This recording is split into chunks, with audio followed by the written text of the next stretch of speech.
तो बस हमारे जीवन का एक ही उद्देश्य है भाई, हमारे जीवन का एक ही उद्देश्य है। अगर वो तुम्हें पता लग गया तो तुम जीवन सफल कर सकते हो, अगर वो पता नहीं लगा तो तुम कभी जीवन सफल नहीं कर सकते। एक ही उद्देश्य है, ना हिंदू, ना मुसलमान, ना सिख, ना ईसाई, इन चीजों से ऊपर उठ जाओ। चाहे वो हिंदू है, चाहे मुसलमान है, चाहे सिख है, चाहे ईसाई है, सबका उद्देश्य एक है। और वो क्या है? हिंदू है तो राम को पाले, मुसलमान है तो अल्लाह को पाले, सिख है तो वाहिगुरु को पाले, और ईसाई है तो गॉड को पाले। पाना ही उद्देश्य है, जपना उद्देश्य नहीं है। कि हिंदू है तो राम राम जप ले, मुसलमान है तो अल्लाह अल्लाह जप ले, सिख है तो वाहिगुरु वाहिगुरु जप ले, ईसाई है तो गॉड गॉड जप ले। जपना उद्देश्य नहीं है।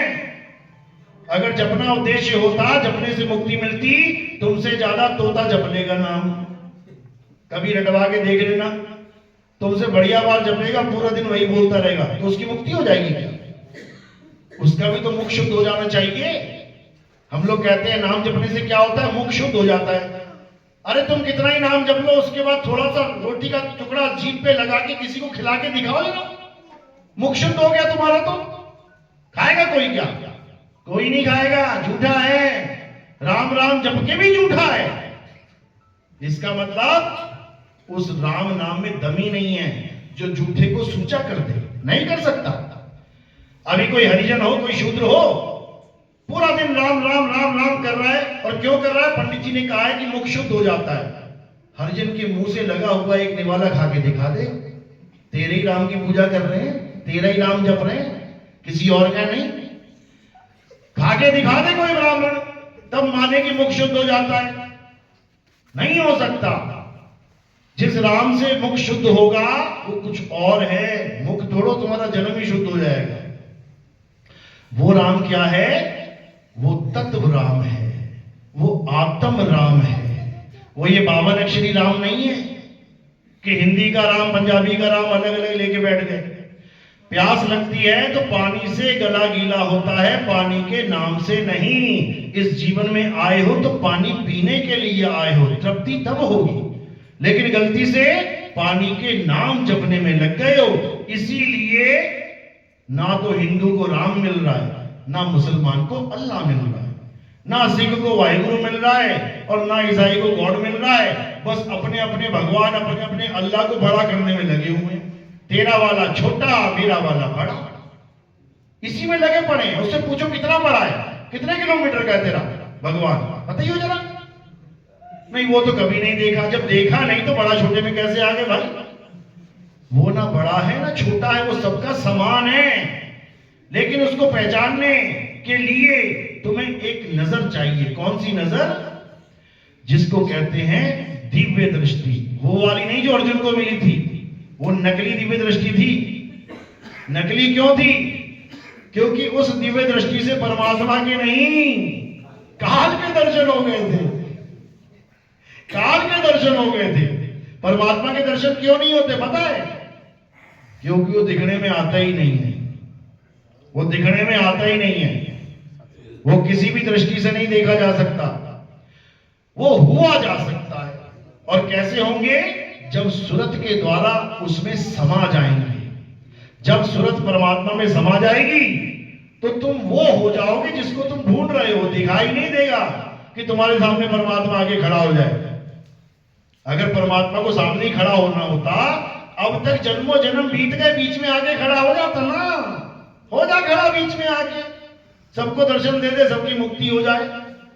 ऐसा कोई परमात्मा नहीं है भाई जो सामने बीच में आके खड़ा हो जाए। खड़ा कौन होगा बीच में आके? शरीर। तो शरीर परमात्मा है क्या? नहीं है। शरीर को परमात्मा मत मान लेना।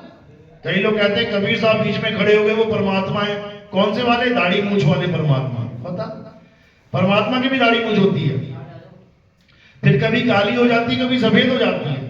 यानी परमात्मा भी जवान और बूढ़ा हो जाता है। फिर थोड़ी देर में 4 आत्माएं उसकी परमात्मा को लाद के लेके जा रहे होंगे, परमात्मा मर भी गए।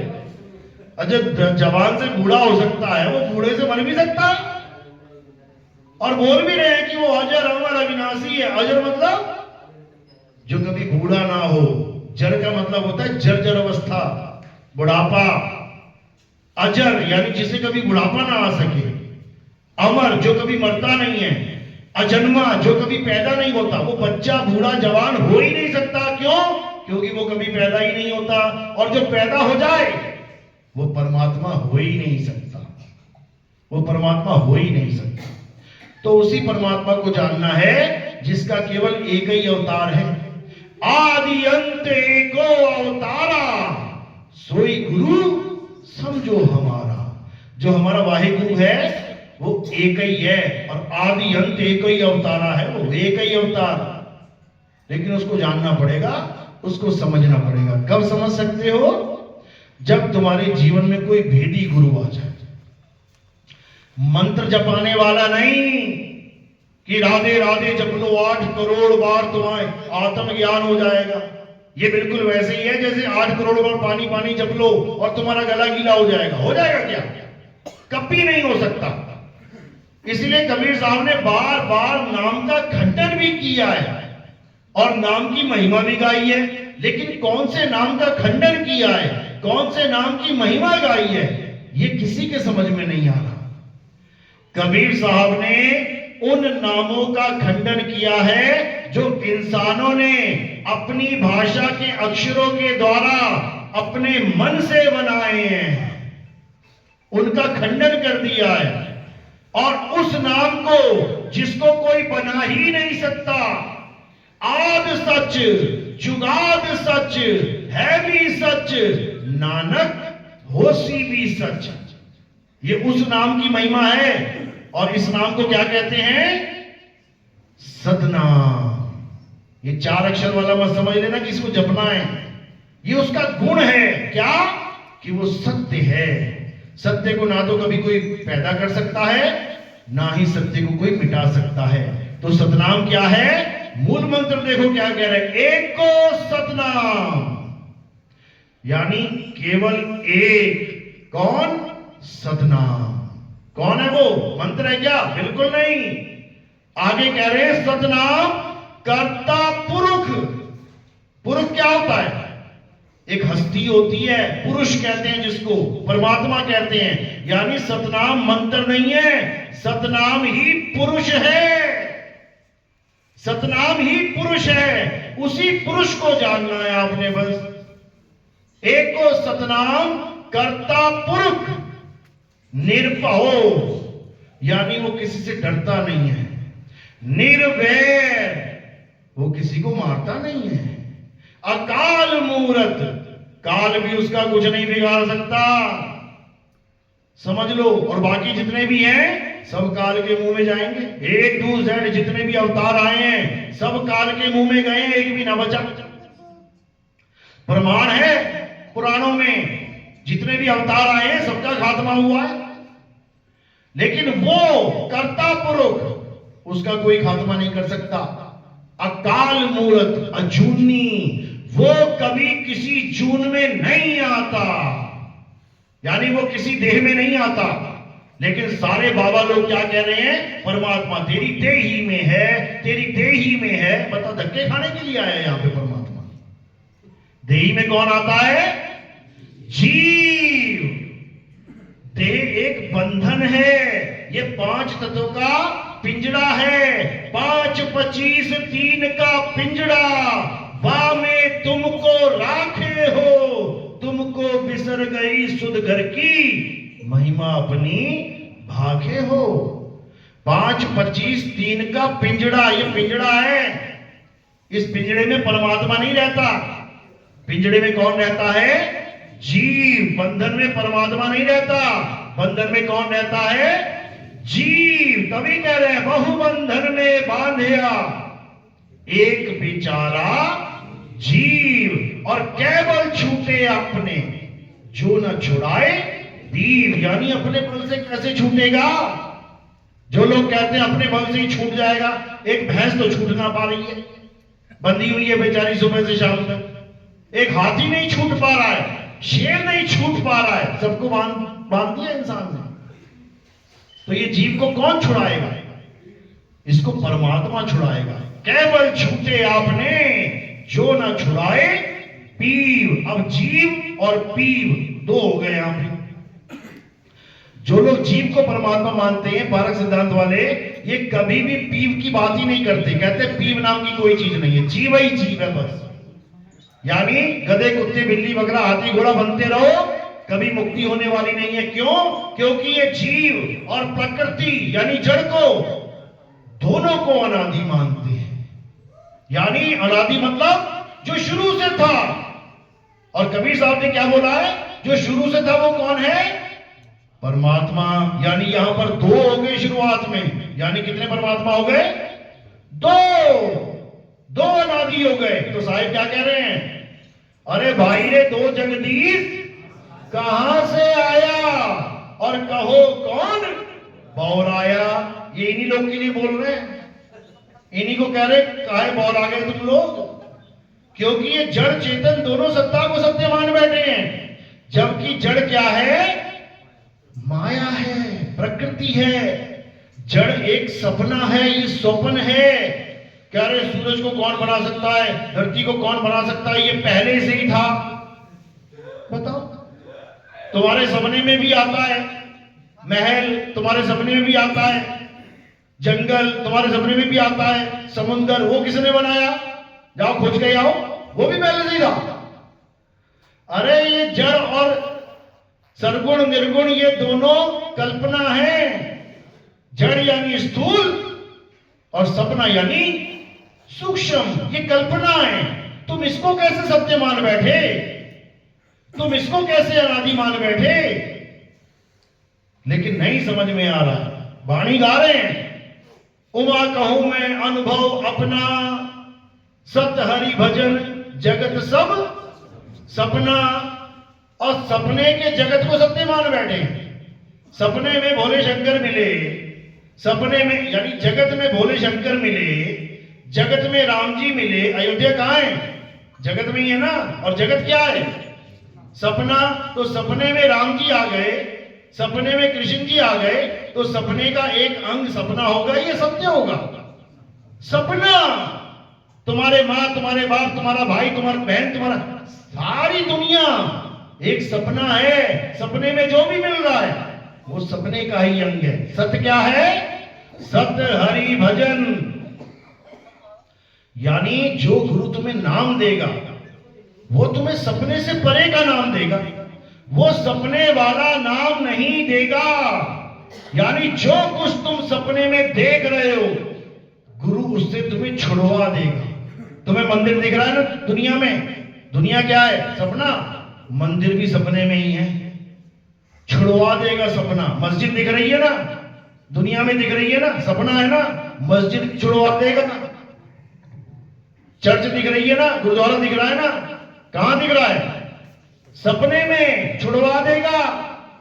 ये सारे नाम जितने भी दिख रहे हैं, का खा गा आ ई ऊ, राम, अल्लाह, वाहिगुरु, गॉड, कहां दिख रहे हैं? ये सपने में, इसको भी छुड़वा देगा।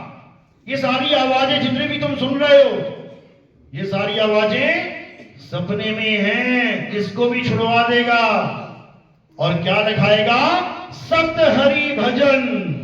अब ये हरि उसको मत समझ लेना जिसको तुमने हरि मान लिया है, विष्णु जी। हरि का मतलब होता है जिसकी वजह से तुम्हारी काया हरी भरी है, वो है हरि असली। जिसने सबको हरा भरा कर रखा है, उसने छोड़ दिया ना तो ये हरा भरा सूख जाएगा काम। उस हरि को भजना है जिसकी वजह से हम सब हरे भरे हुए बैठे हैं। सत्य हरि भजन। और वो क्या है, कौन है?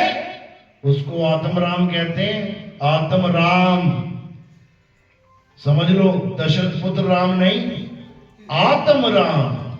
दशरथ पुत्र राम तो केवल अयोध्या में आए थे और श्रीलंका तक गए थे। अमेरिका गए कभी? वो जर्मनी गए थे क्या? कभी जापान गए? कभी इटली गए? कभी फ्रांस गए? कभी रशिया गए? तो फिर वहां कौन सा राम है? वो किसको राम कहें? ये तो केवल तुम्हारे देश में है, उनके देश में कोई और राम आएगा क्या? वो राम हर घट में विराजमान है। तुझ में राम, मुझ में राम, सब में राम समाया, और सबसे कर लो प्रेम, जगत में कोई नहीं पराया। उस राम को जान जो तुझ में भी है और मुझ में भी है। जब वो तुझ में भी है और मुझ में भी है, तो बताओ रामनवमी को मैं कहां जाऊंगा राम को ढूंढने? राम जी की पूजा करने में रामनवमी को कहां जाऊंगा? कौन से मंदिर में जाऊंगा? कौन सी अयोध्या में जाऊंगा? किसी को समझ में नहीं आ रहा। राम जी का मंदिर और कोई नहीं है, ये मन ही मंदिर है उसका। समझ लो, मंदिर सत्य है कि राम सत्य है? राम सत्य है, ये मंदिर है उसका। मन के अंदर ये मंदिर है, लेकिन मंदिर सत्य नहीं है, आना यही पड़ेगा। लेकिन वेदी गुरु समझा देगा तुम्हें राम जी कहां बैठे हैं। तुम्हारे दादाजी छत पे धूप सेक रहे हैं और तुमने पूछा अपनी माता को, दादाजी कहां हैं? घर में है। अब तुम गए घर में, सारे कमरे छान मार के आ गए, अरे घर में तो है नहीं, तो झूठ बोल रहे हो। तो वो है तो घर में, लेकिन घर से परे हैं, वो परे हैं। उसका भेद भेदी गुरु बताता है कि घट में होते हुए भी घट से न्यारा कैसे है। यानी तुम्हारे पास होता हुआ भी तुमसे दूर कैसे है। साहिब का घर दूर है जैसे पेड़ खजूर, और ज्ञानी जन के पास में अज्ञानी से दूर। ज्ञानी के तो बिल्कुल पास में है भाई, लेकिन अज्ञानी से बहुत दूर है। तो अज्ञानी को अगर ज्ञानी बना दिया जाए तो वो परमात्मा फिर कहां आ जाएगा? पास में। हो को कहां ढूंढे रे बंदे, मैं तो तेरे पास में। अब मिलेगा किसको? जपी को या तपी को? कह रहे नाम है जप में। ये जितने वृंदावन में बैठे हुए हैं, राधे राधे राधे राधे जप लो, जीवन बर्बाद कर रहे हैं तुम्हारा। जो बैठे अयोध्या में राम राम राम जप लो, जीवन बर्बाद कर रहे हैं तुम्हारा। जो बैठे हैं काशी में ओम नमः शिवाय जप लो, जीवन बर्बाद कर रहे हैं तुम्हारा। जो बैठे हैं काबे में मक्का मदीना में अल्लाह अल्लाह कर लो, जीवन बर्बाद कर रहे हैं तुम्हारा। क्यों? 52 अक्षरों से जोड़ रहे हैं, तुम्हें नाम से जोड़ रहे हैं। नाम कौन सा? इंसानों के द्वारा बनाया हुआ नाम। और जोड़ना किससे था? सतनाम से जोड़ना था। तुम्हें तुम्हारी आत्मा से जोड़ना था। इसीलिए गीता में समझाया गया, हे अर्जुन, अध्याय 3 17वां श्लोक पढ़ लेना। अगर भगवान ने आंखें दी हैं तो देख लेना, और बुद्धि दी है तो लगा लेना। क्या कह रहे हैं? हे अर्जुन, जो अपनी आत्मा में रमण करते हैं, जो अपनी आत्मा में तृप्त हैं, जो अपनी आत्मा में संतुष्ट हैं, उनके लिए कोई धार्मिक कर्म कर्तव्य लागू ही नहीं होता। लगा के दिखाओ तुम। जब कोई धार्मिक कर्म कर्तव्य उस इंसान पे लागू ही नहीं होता जो आत्मज्ञान को प्राप्त करता है, तो कौन सी पूजा, कौन सा पाठ, कौन सा राम राम, कौन सी राधे राधे, कौन सा अल्लाह अकबर, कौन सा वाहिगुरु वाहिगुरु, ये सारे नाम, ये सारे मंत्र उसे नहीं चाहिए। क्योंकि उसने उस तत्व को प्राप्त कर लिया है जिस तत्व को परम तत्व कहते हैं। और ये परम तत्व कैसे मिलेगा? अध्याय 4 34वां श्लोक पढ़ लेना। आंखें दी हैं तो खोल खोल के। क्या कह रहे हैं? हे अर्जुन, जो ज्ञान तुम्हें मैं समझा रहा हूं, जो सत्य की बात मैं तुम्हें बता रहा हूं, उस सत्य को जानने के लिए, यानी उस तत्व को जानने के लिए तुम ऐसे तत्वदर्शी संत की शरण में जाओ जिसने उस परम तत्व को जान लिया है। जिसने उसको जाना है वही तुम्हें जन्मा सकता है। और तुम अगर जपी के पास पहुंच गए, राम राम जपने, राधे राधे जपने, तो तुम कभी उस तत्व को प्राप्त नहीं कर पाओगे। हे अर्जुन, जो उस परम तत्व को प्राप्त नहीं कर पाता वो नाना प्रकार की योनियों में भ्रमण करता है। कुत्ता, बिल्ली, हाथी, घोड़ा, बकरा, पता नहीं क्या क्या बनना पड़ेगा।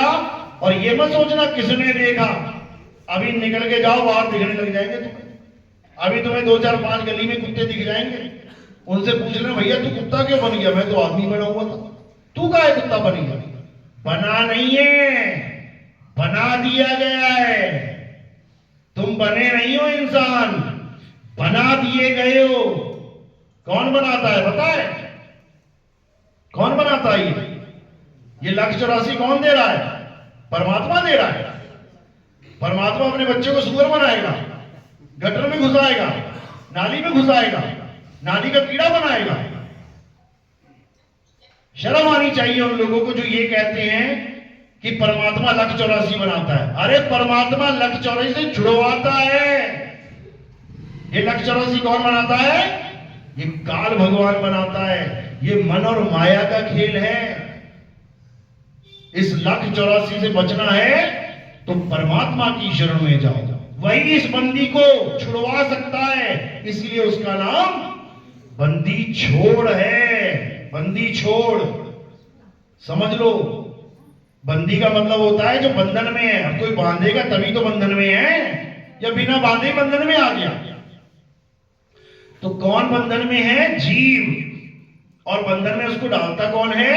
ये मन और माया। इसी को ब्रह्म और माया कह देते हैं। इसी को निराकार ब्रह्म और निराकार माया कह देते हैं। इसी को ज्योत निरंजन और महामाया कह देते हैं।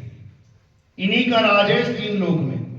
तो कबीर साहब समझा रहे हैं 184 भुगत के अब पौपे अटके आए, अब की पासा ना पड़ा तो फिर 84 जाएगा। यानी एक बार तो 84 भुगत ली है, एक बार क्या अनंतों बार भुगत ली है। जन्मों जन्म से यही काम चल रहा है। तो इससे बचने के लिए परमात्मा ने दया करके ये मनुष्य जन्म दिया कि चलो इस बार चेत ले।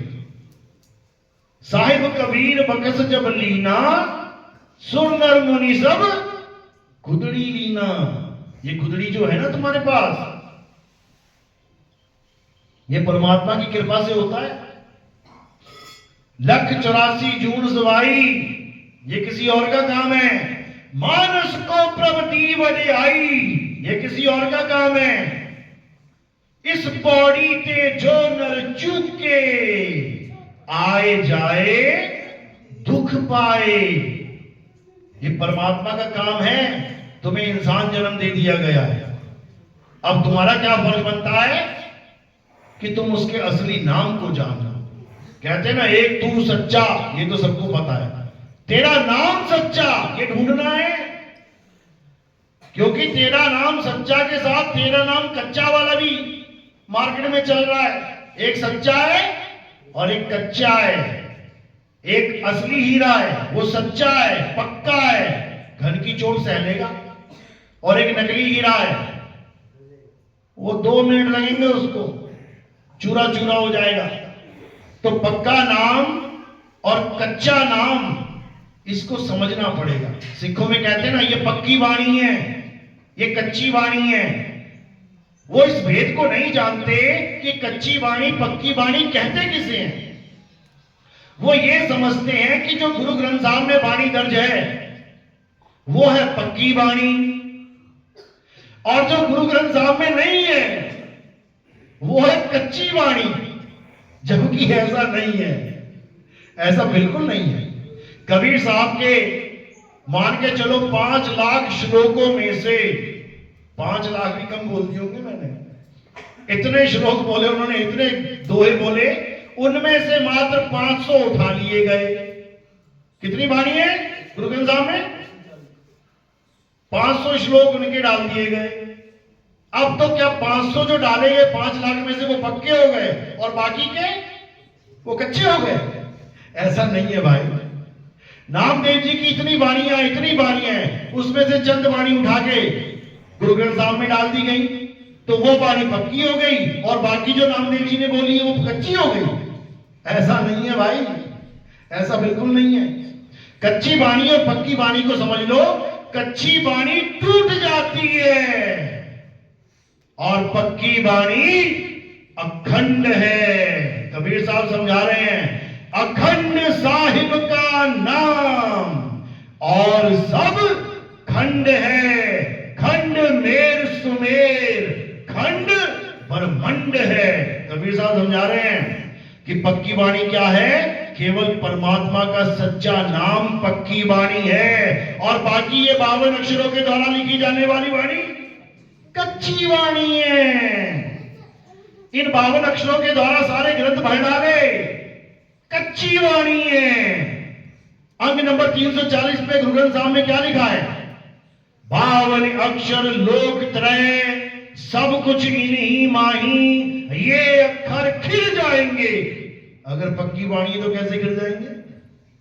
अगर ये पक्की वाणी है तो कैसे खिल जाएंगे? अरे ये अक्षर खिल जाएंगे, वो अक्षर इनमें नहीं। पक्की वाणी किसी ग्रंथ में है ही नहीं, पक्की वाणी किसी ग्रंथ में नहीं है। पक्की वाणी कहां है? पक्की वाणी तुम्हारे घट में विराजमान है। उस घट में जो वाणी है, जिसको धुर की वाणी कहते हैं, जब उसका ज्ञान तुम्हें हो जाएगा, क्या कहते हैं? धुर की वाणी आई, जिन सगली चिंत मिटाई। सारी चिंताएं खत्म हो जाएंगी अगर वो धुर की वाणी से तुम जुड़ गए। और ये कौन सी वाणी है? ये 52 अक्षर वाणी है, जोड़ तोड़ के बनाई गई वाणी है। का में आ का डंडा, का में ई की मात्रा, आ में ये, ऊ में ये, लगा लगा के स्वर और व्यंजन बना डाली। अब साहिब यही समझा रहे हैं, गुरु ग्रंथ साहब में वाणी आती है 52 अक्षर जोड़े आन। कौन जोड़ रहा है? कौन जोड़ रहा है? 52 अक्षर जोड़े आन। कौन जोड़ रहा है? ये सारे इंसान जोड़ रहे हैं। हिंदी भाषा वालों ने हिंदी के अक्षर जोड़ दिए, तोड़ दिए। पंजाबी वालों ने पंजाबी के जोड़ दिए, अंग्रेजों ने अंग्रेजी के जोड़ दिए, अरबियों ने अरबी के जोड़ दिए। सारी दुनिया के सारे इंसानों ने अक्षर जोड़ने तोड़ने के अलावा कुछ किया ही नहीं है। समझो, रा मा आ का डंडा लगा दिया, बन गया राम। आ का डंडा तोड़ के जो रा के पीछे लगा था और मां के पीछे लगा दिया, क्या बन गया? रमा। यानी जोड़ा तोड़ा, नाम बदल गया। जो बदले सो माया। ये नाम बदल जाएंगे, ये अक्षर खिल जाएंगे, वो अक्षर इनमें नहीं, उसको जानना है। तो साहिब कह रहे 52 अक्षर जोरे आन, सक्या न अक्षर एक पहचान। उस एक अक्षर को नहीं जान पाया कोई। वो एक अक्षर क्या है? वो एक अक्षर आदि नाम है, आदि नाम। और ये 52 अक्षर इंसान का काम। इसीलिए बोला 52 अक्षर जीव आधारा, आदि अक्षर जीव्या से न्यारा। तो 52 को छोड़ो और आदि अक्षर को पकड़ो। कह रहे 52 अक्षर जीव आधारा, आदि अक्षर जीव्या से न्यारा, वाही को सत सिमरण कहिए। इन 52 अक्षरों के नाम को सिमरण नहीं कहते, इन 52 अक्षरों के नाम को जाप कहते हैं। जाप, जाप और सिमरन, इन दोनों में जमीन आसमान का अंतर है। क्या अंतर है? जैसे मैं तुम्हें कहूं अपने पिता का नाम जपो, तो ये जाप हो गया। मैं कहूं अपने पिता का ध्यान करो, वो सिमरन हो गया। सिमरन यानी ध्यान करना। सिमरन वर्ड कहां से आया है? सुमरण से। सुमरण, सुमरण, सिमरण। स्मरण का मतलब क्या होता है? याद करना। कहते तेरी स्मरण शक्ति बहुत तेज है, यानी तेरी याददाश्त बहुत तेज है, तू हर चीज को याद कर सकता है। इसी प्रकार परमात्मा के नाम को याद किया जाता है, सिमरन किया जाता है, जपा नहीं जाता। जपने वाले नाम इंसानों के द्वारा बनाए जाते हैं। तो इसी सिमरन के ऊपर साहिब ने इतनी वाणियां बोली, लेकिन कोई समझ ही नहीं पाया। बाबा नानक कह रहे एको सिमरो नानका, जो जल थल रहा समाए, और वाही को क्यों सिमरिए, जो जम्मे थे मर जाए। उसका सिमरण क्या कर रहा है? जो पैदा होता है और मर जाता है, उसका सिमरण कर, जिसकी वजह से ये जल थल, ये क्या है?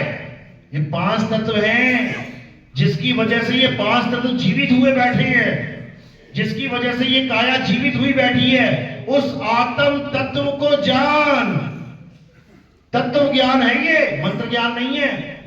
तो साहिब क्या कह रहे हैं? 52 अक्षर जोरे आन, सत्य न अक्षर एक पहचान।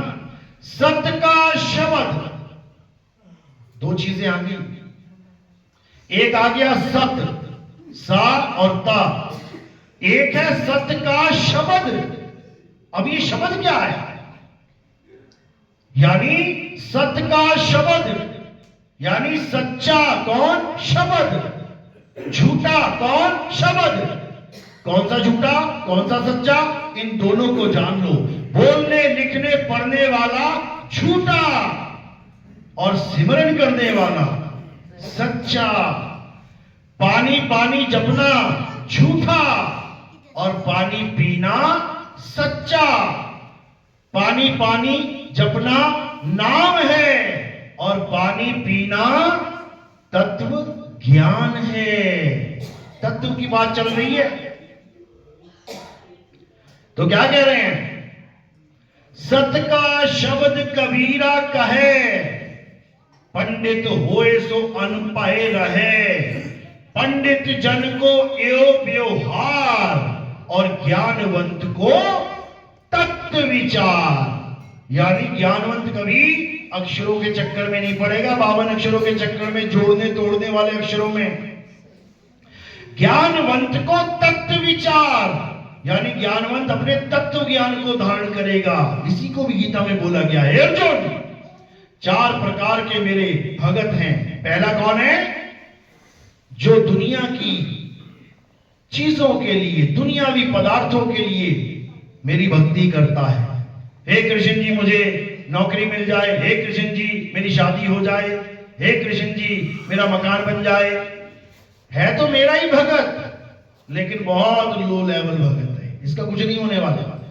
ये संसार की इच्छा करता करता संसार में रह जाएगा। दूसरे नंबर का भगत होता है जो विपत्ति में मुझे याद करता है। कहीं पंगा हो गया, झगड़ा हो गया और लोग आ रहे हैं मारने, हे कृष्ण जी एक बार बचाए लो। चोरी करता पकड़ा गया, हे भगवान एक बार बचाए लो। है तो मेरा ही भगत, मुझे ही याद कर रहा है, लेकिन बहुत लो लेवल का भगत है, नहीं चाहिए। तीसरा भगत कौन है? जो मेरी लीलाओं को देख के, जो मेरे जितनी कथाएं हैं उनको सुन के आकर्षित हो जाता है, जिज्ञासु हो जाता है। अच्छा कृष्ण जी ने एक उंगली पे पहाड़ उठा दिया, अच्छा कृष्ण जी ने बकासुर को मार दिया, अच्छा कृष्ण जी ने पूतना को मार दिया। कहते हैं ये भी मेरा ही भगत है, लेकिन लो लेवल भगत है। अब जो चौथा है वो क्या है? हे अर्जुन, चौथे प्रकार का भगत मेरा ज्ञानी भगत है। वो इन कथाओं में और इन चक्करों में नहीं पड़ता, वो मुझे तत्व के द्वारा जानता है। और जो मुझे तत्व के द्वारा जानता है, हे अर्जुन, वो मेरा ही रूप हो जाता है। यानी वो तत्व ज्ञान को प्राप्त कर लेता है। वो समझ जाता है कि कृष्ण जी शरीर नहीं है। लिखा है उसमें कि अर्जुन, जो मुझे नर रूप में जानते हैं कि कृष्ण जी कौन है? आदमी है। राधा जी कौन है? औरत है। कहते ये बुद्धि रखने वाले जीव ये महा अज्ञानी जीव हैं, ये मूल बुद्धि जीव हैं, जो मुझे एक नाशवान देह मान लेते हैं। कैसे नाश हुआ था देह का? तीर लगा था, कृष्ण जी मर गए, मर गए। अरे तीर लगा तो मर ही गए होंगे, मरेगा तो मंदिर बना हुआ है गुजरात में, तुम कह रहे हो मरे नहीं। मरेगा मंदिर बना रखा है वहां पे कि यहीं पे तीर लगा था, यहीं पे देह त्याग हुआ था, यही देह खत्म हो गई थी, और तुम कह रहे हो मरे नहीं। किसके तीर लगा था? शरीर के। और कृष्ण जी शरीर है ही नहीं। ये कौन जानता है? ये केवल एक तत्वज्ञानी जानता है। और जो तत्वज्ञानी ये जान लेता है कि कृष्ण जी शरीर नहीं आत्मा है, तो उसकी नजर में रावण भी कभी नहीं मरा, उसकी नजर में कंस भी कभी नहीं मरा, उसकी नजर में मेघनाद भी कभी नहीं जला। ये तुम हर साल जलाते हो ना, ये मूर्खों की मंडली है, समझ लो। कृष्ण जी कह रहे हैं, हे अर्जुन, ये जितने भी शरीर धारण करके तुम्हें दिखाई दे रहे हैं रणभूमि में, इनके शरीर तो मरेंगे, पर ये सब अमर हैं, ये सब अमर हैं। ये एक शरीर को छोड़ेंगे और दूसरा शरीर धारण कर लेंगे, जब तक ये अपने आप को शुद्ध आत्मा करके नहीं जान लेते। अभी क्या है वो लोग? जीवात्मा। अभी तक वो जीवात्मा है, इसीलिए अपने आप को आदमी और औरत मान के बैठे हैं। अभी तक जीवात्मा है, इसीलिए कृष्ण जी को आदमी और राधा जी को औरत मान के बैठे हैं।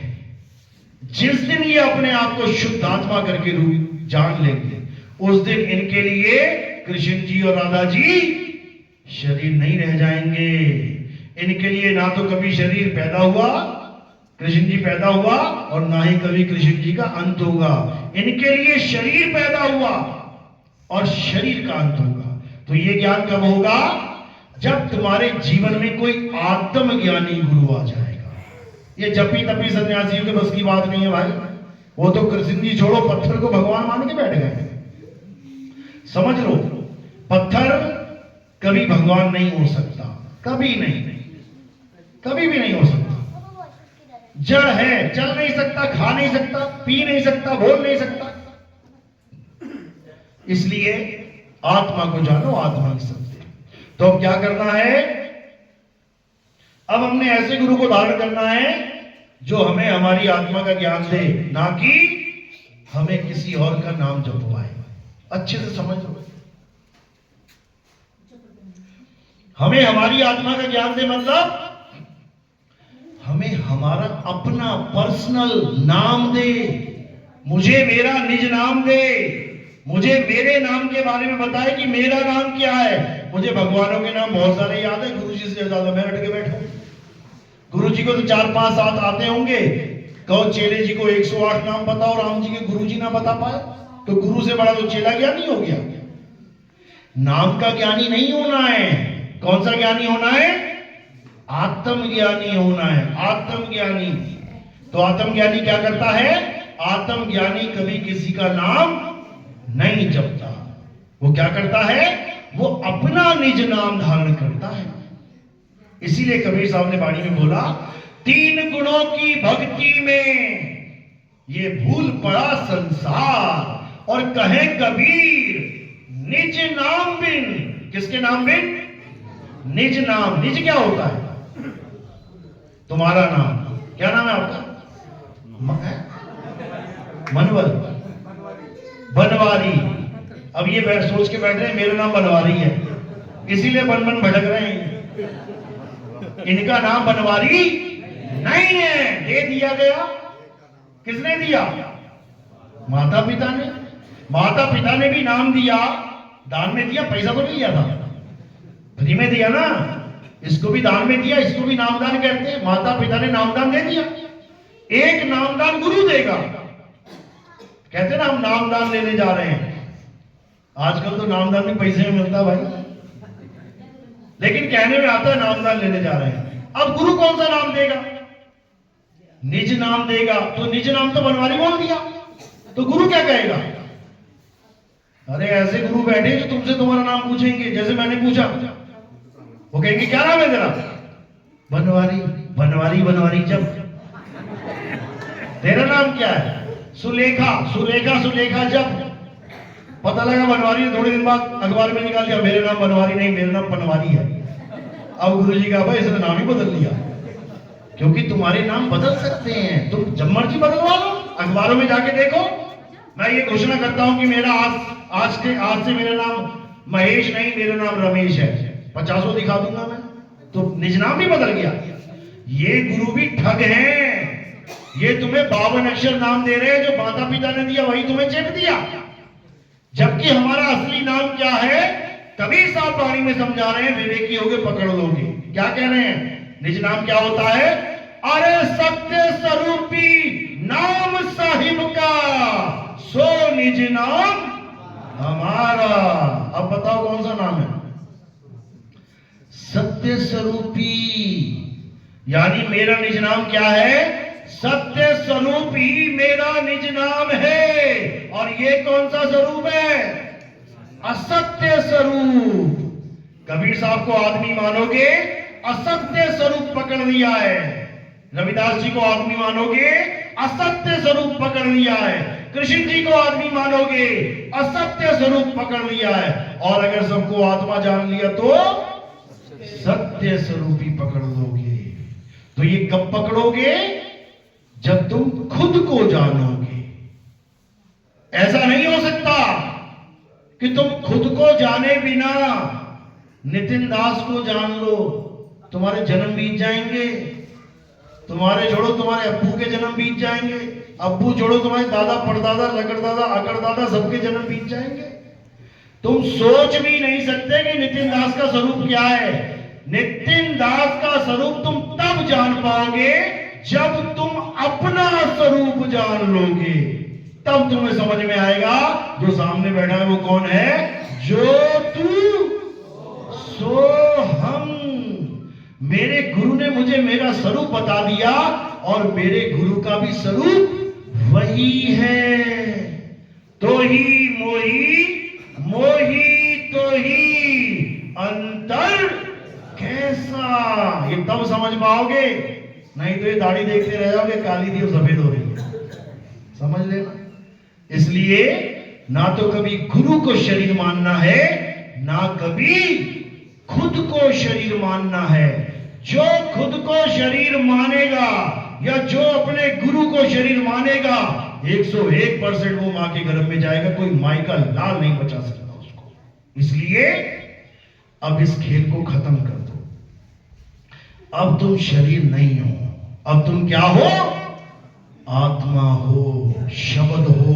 कबीर साहब समझा रहे हैं, हम हैं शब्द, शब्द हम माही, और हमसे भिन्न और कछु नहीं। शब्द न बिन से देही, कहे कबीर हम शब्द से नहीं। लोग कहते हैं शब्द न बिन से, यानी परमात्मा का नाम कभी मिट नहीं सकता। लिख के देख, अभी मिटा देता हूं, अभी मिटा देता हूं। जितने मंत्र, जितने नाम तुम लेके बैठे हो दीवारों पे लिखो, अभी मिटा देता हूं।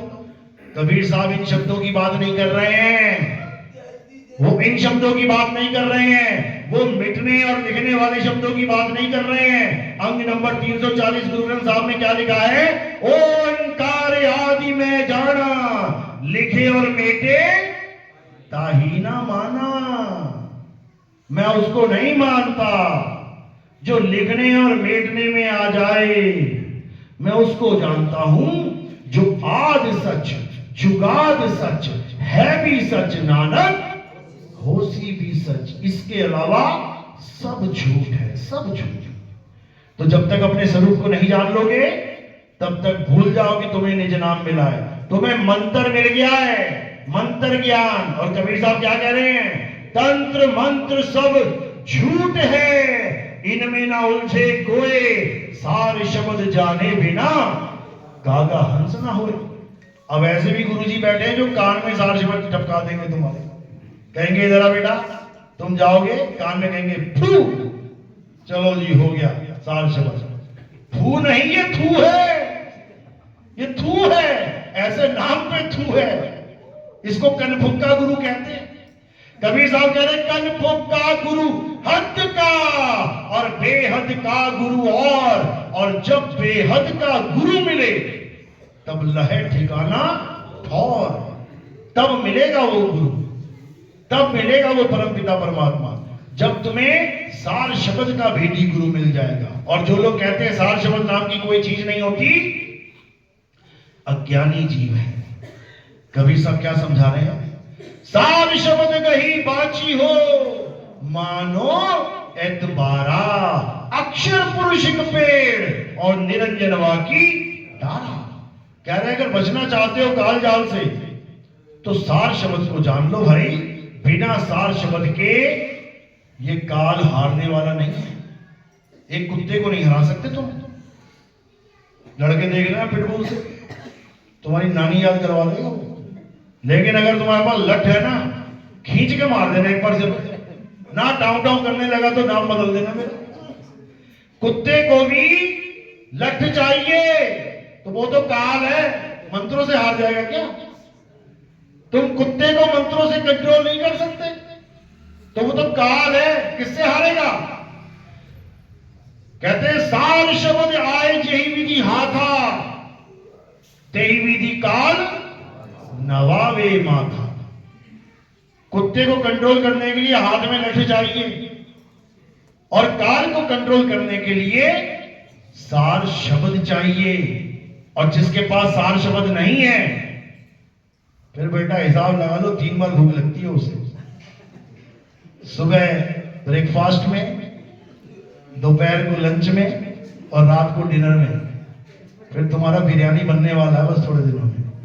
इसलिए बचना चाहो काल जाल से, तो चीनो शब्द हमारा, और कहे कबीर अमर कर राखू, जो निज होए हमारा। अमर तो अभी भी हो, अभी मर जाओगे क्या? डेट ऑफ बर्थ याद है तुम लोग को? फॉर्म में लिखते हो date of birth, ration card में डेट ऑफ बर्थ लिखते हो, याद है? क्या है डेट ऑफ बर्थ, याद है ना? जिसको याद है ना, तो पक्का मरोगे तुम लोग, पक्का मरोगे।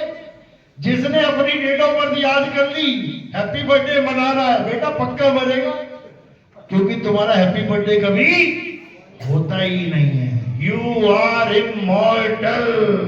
ये तुम्हें नहीं समझ में आएगा, ये तब समझ में आएगा जब तुम अपने आप को जान जाओगे, अपने आप को पहचान जाओगे, तब समझ में आएगा। तो क्या करना है? अब इन 52 अक्षरों को छोड़ दो और आत्मा से सूरत को जोड़ लो। गगन में अगिया लागी बड़ी भारी, अरे ब्रह्मा जल गए, विष्णु जल गए शिव त्रिपुरारी, राम भी जल गए, लक्ष्मण जल गए, अरे जल गए कृष्ण मुरारी। कहे कबीर सोई जन बच गए, जिन शब्द में सूरत संभारी।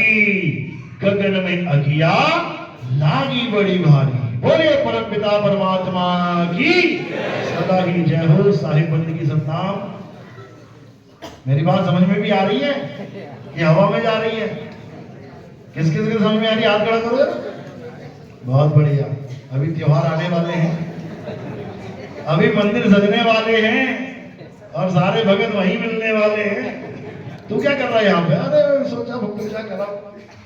अब कहाँ गई आत्मा?